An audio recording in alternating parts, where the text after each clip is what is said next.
Welcome to FTM, and today your first look at what we think of the 2019 iPhones.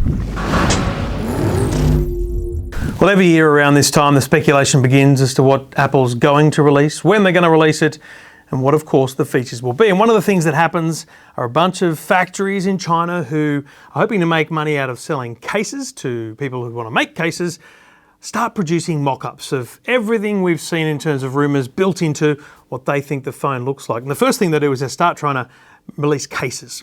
These are mock-up cases for what these companies believe the iPhone 10s, 1, 11, who knows what it's going to be called. Let's just call it for now the iPhone 11. So these cases indicate that there's a large square cut out for where the cameras could be. But rather than just look at the cases, which came out a few months ago, a few weeks ago at the very least, let's have a look at what those factories think the iPhone 11 will actually look like. Now let's start at the smaller model.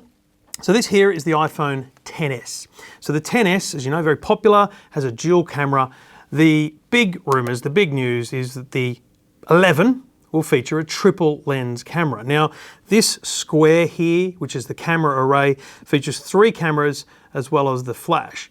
Now it's not unheard of, that square rendering. In fact, if you look at the Huawei Mate 20, probably the best phone of 2018 overall, that has a very similar square approach to the camera cutout. So again, it's a raised camera module, triple lens. Apple, for some reason, if this is to be believed, going for a triangular array of lenses as opposed to the square array with the flash. Now, first and foremost, I think it looks not great. It's not exactly a beautiful looking phone, but most people would have their phone with a case on, so it would kind of protect that visual. But it is a strange way to present the array, especially given that since the Mate 20 we've had the P30 with a straight up and down set of lenses for the triple lens. And then you've even had the Samsung Galaxy 10, S10, and this is the 5G version with a huge array of cameras on the back. But as you can see, they've gone with the straight approach as opposed to the square that seems to be rumoured from Apple. Now, we should be clear, these mock-ups have been pretty spot on the last couple of years. I've received these mock-ups in the last 2 years. The iPhone 10, spot on. The iPhone 10s, also spot on. And the mock-up last year, so this is a mock-up for the iPhone 10s Max, spot on, as you can see, very, very similar device. And then of course we had the what became known as the 10R with the single lens. Now this takes me to the second mock-up device. This is what you would believe to be the second generation of the 10R. 11R, let's call it that, the iPhone 11R. And again, the difference here is they've gone from a single lens to a dual lens, but it appears to have the square triple lens style layout. So dual lens with the flash and other sensors sitting alongside them in a square camera module. So a bit of consistency across the board in terms of the way they do the design. So that is rumoured to be the way the 11R might look. And then if you go up to the Max, this is the Max model here, the 10s Max and the 11 Max here. So again, very similar design. There is nothing different at all about the design of these phones. And I can tell you, based on some of the rumours, that there'd be no notch, at least on these mock-ups. There is still things up at the top of the screen which would indicate there's still going to be a notch of some sort. So look, the bottom line here is confirming pretty much every rumour we've seen on the internet for some time. You're going to have a square camera module, you're going to have a triple lens on the iPhone 11 and iPhone 11 Max, and a dual lens, which would be the kind of camera module from the iPhone 7, 8s upwards on the iPhone 11R. I don't know this to be 100% true.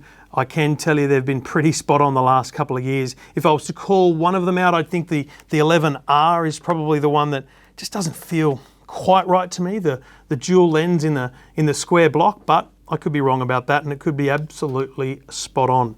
We're expecting an announcement in early September. It's a tough one for Apple this year because normally their event comes a week or so after the big trade show in Europe called IFA in Berlin. We'll be there.